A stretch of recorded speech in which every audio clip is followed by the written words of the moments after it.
اب حضرت آدم علیہ السلام کا ذکر بھی سن لے، بہت دلچسپ ہے۔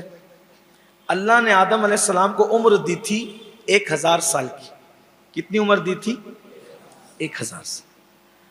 اب 1000 سال کی عمر دی تو آدم علیہ السلام جو ہے ان کے سامنے ان کے بیٹوں کے سب احوال پیش کیے گئے۔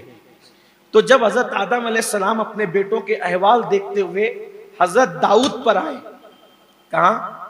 حضرت داؤد پر آئے، جن کا ذکر ابھی آپ نے سنا، تو دیکھا کہ یہ داؤد میرا بیٹا بادشاہ ہوگا۔ حضرت آدم علیہ السلام نے سوچا بادشاہ، لیکن بادشاہ ہوگا تو اس کی عمر ہے کتنی؟ کہ اس کی عمر ہے 60 سال۔ کتنی عمر ہے؟ تو سوچا کہ یا اللہ، یہ میری اولاد میں سے داؤد بادشاہ بنے گا، صرف 60 سال رہے گا، تو اس کی بادشاہت کی تھوڑی کمی ہوگی۔ اگر اس کی عمر بڑھ جائے تو وہ زیادہ دن تک حکومت کرے گا۔ اللہ سے کہا مولا اس کو 60 سال عمر دی۔ اللہ نے فرمایا کہ اگر آپ کو دینا تو آپ اپنی عمر دے دو۔ تو کہا مولا میں اپنی عمر کے 40 سال اپنے بیٹے داؤد کو دیتا ہوں، یعنی اس کی عمر 100 سال کر دے۔ کہا آپ کی 1000 سال تھی، اس میں سے 40 دے دیا حضرت داؤد کو۔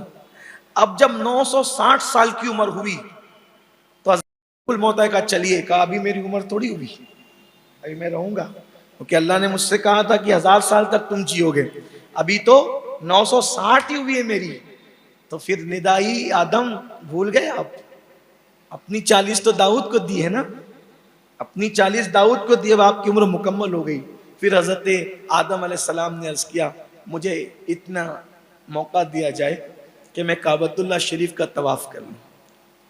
اور حضرت آدم علیہ السلام نے کعبۃ اللہ شریف کا طواف کیا، اور طواف کعبہ کے بعد اللہ تعالیٰ نے آپ کی روح قبض فرما لی۔